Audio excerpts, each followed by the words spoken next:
Welcome, ladies and gentlemen, to the Annual General Meeting 2020 of the American Scottish Foundation. And what a year it has been.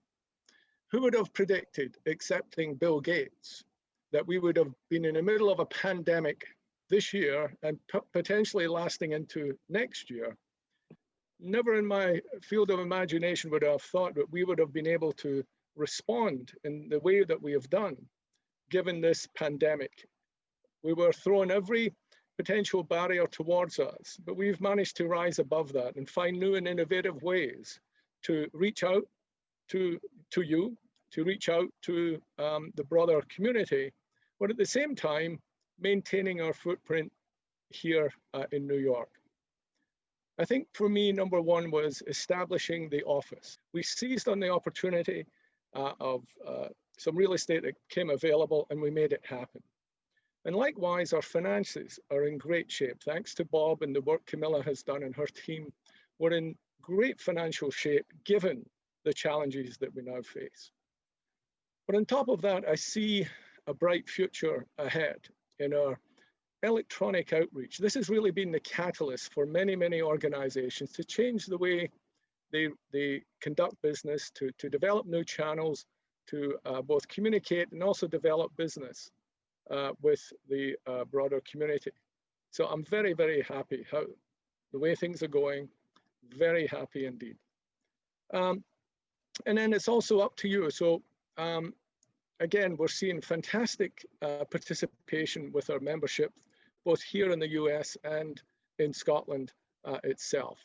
And the willingness now for everyone to accept meetings like this via Zoom makes it a lot easier for us to conduct our business, but also to reach out to you.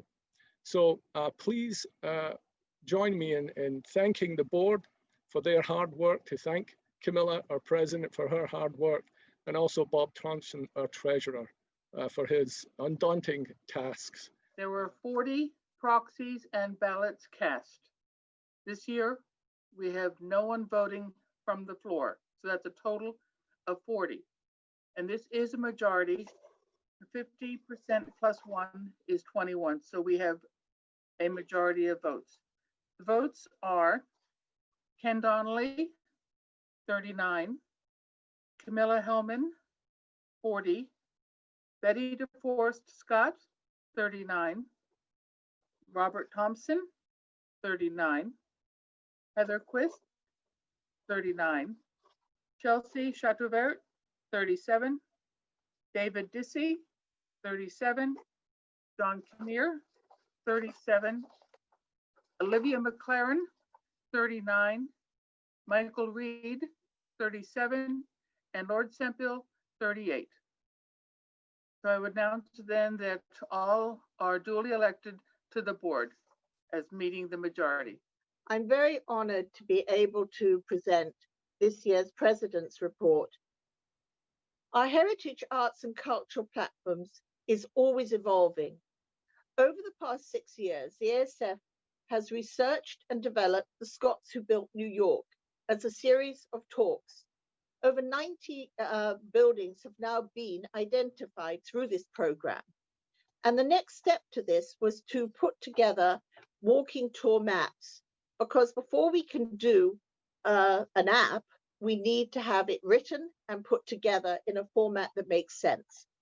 We undertook last year a map in conjunction with the Carnegie Foundation of Andrew Carnegie's footsteps, and another one of Lower Manhattan, Midtown East and West.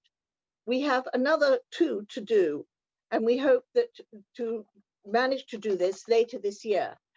In this new normal, the ASF has strived to be a portal to the Scottish American community, introducing a twice-a-month Scots in US podcast in conversation with the musical interludes. And we also have put together a monthly live stream on Facebook, Sounds from Scotland, to our concerts of up-and-coming and established Scottish artists. During the lockdown, we kept working, as our chairman noted, and we look to unite and bring together our community. We are very proud to have undertaken the grassroots activation of the Scottish American community, helping in the marketing and outreach around the release of Robert the Bruce and the select re-release of Etruscan Smile. In this new normal, ASF strives to be the portal to the community, as we said. We've developed our twice-a-month e-news information and enlarging its reports to help unite us, with regular updates around the Highland Games nationally, our unique virtual experiences replacing leading events, news from our corporate partners as we move along through this new normal, shared news and partnered on Zoom talks and presentations. And this year, the ASF will host the 17th annual Scottish North American Community Conference, December 4th to 6th. How can we ensure the ongoing bonds of Scottish North American friendship? ASF partners, as we said, as a bridge to business. And in 2020, in place of events, our podcasts have given us an opportunity to share news. We've been joined in conversation at this point by over 50 guests since we began the podcasts in April. As we noted, our events at this time are on hold.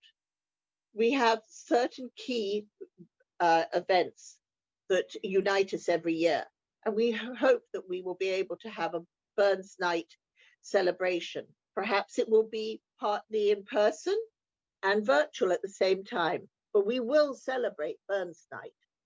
And our Wallace Award, which recognizes the contribution that Scots and Americans have made to the world.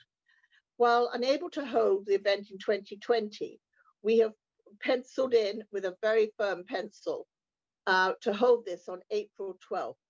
Looking forward to 2021, we look forward like a beacon in the sky to the 23rd annual New York Tartan Day Parade. So although in 2020 there was no parade, New York Tartan Day went virtual. So onward to 2021 and the 23rd annual New York Tartan Day Parade, which will be on April 10th, and we really hope you'll be on the avenue with us. There are various ways to help support the foundation through individual membership, corporate membership, sponsorship, and underwriting of events or special offers, to attending events. But we are looking also to develop alternate streams of funding. Several years ago, we developed a program with Harney's Tea, and we now have 2 tea blends, the Scottish Morn and Scottish Afternoon, where we receive a portion of the income coming from those teas. We are undertaking a similar program now with the Scottish Grocer, whereby if you buy from the Scottish Grocer, you also are helping the American Scottish Foundation and our programs. Our voice is heard over a large multimedia platform. We have believed in developing this for the last 10 years since I have been involved with the ASF. We are situated at 65th and Lexington, and it will be wonderful in the next few months to be able to welcome you here, maybe with a smaller amount of people, with you registering beforehand, and to do a Zoom and take you through what is going on and show you some things from the collection. As you can see, everyone, we've stayed very, very busy in cultivating new relationships and looking for innovative ways to develop our funding model. And very pleased to say we've been very successful this year. So once again, it's thanks to you, the members, who have contributed both financially and your time, and contributed with ideas as well. Keep them coming. And also, I would like to raise a toast both to your health, but also to our office. And someday, may we get into that office and give it a proper christening. So here's to us, was like us. We're all great. Cheers. Sláinte mhath.